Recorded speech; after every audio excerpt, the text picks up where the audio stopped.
Tu sais ce que j'ai vu? J'ai vu que dès qu'on sort de ta chambre, à droite comme ça, vous avez planté quelque chose comme des fleurs. Et dans ma chambre.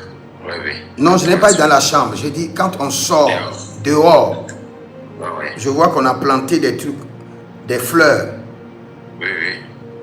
Maintenant, quand tu es en train de me parler, j'ai commencé par parler en langue.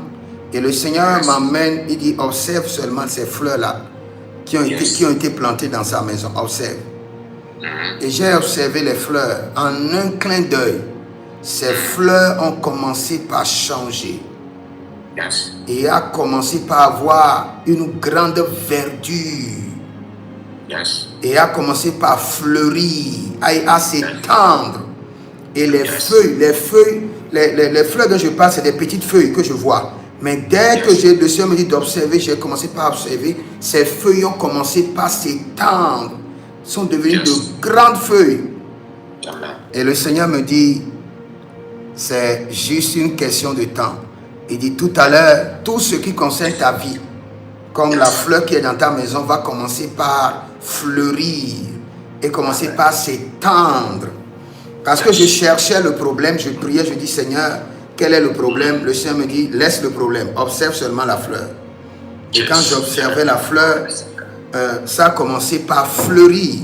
Et est-ce qu'il y a la fleur vraiment dans ta cour, dans la maison? Du côté droit, c'est moi qui tends là-bas, donc du côté de la fenêtre, il y en a. Du côté droit, comme je l'ai dit exactement au niveau de la fenêtre, il y a une fleur là-bas.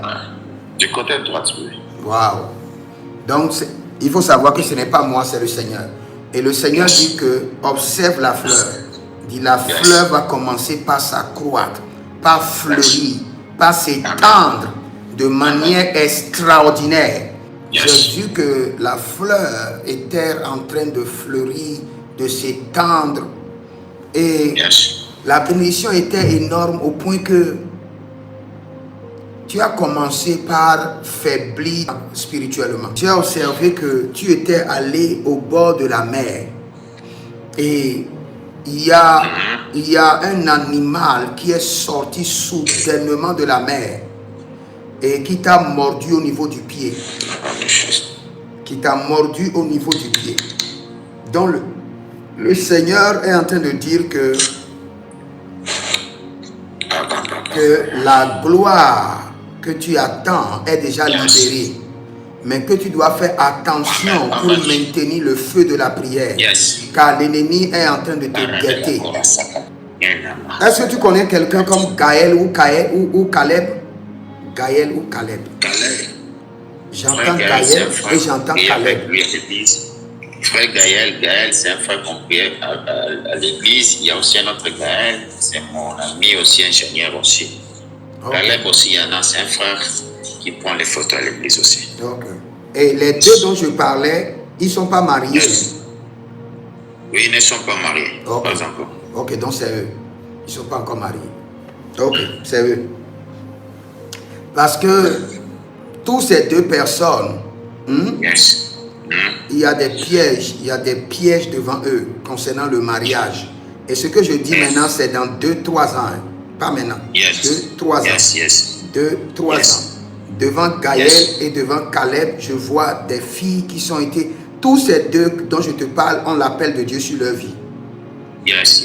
Et je vois des filles qui ont été préparées depuis la mer contre leur vie. Mais nous déprogrammons cela au nom de Jésus-Christ de Nazareth. Gaël, je le vois, lui, voyager de nation en nation. Et Caleb, lui, je le vois, le Seigneur le bénir au pays. Au nom de Jésus-Christ de Nazareth.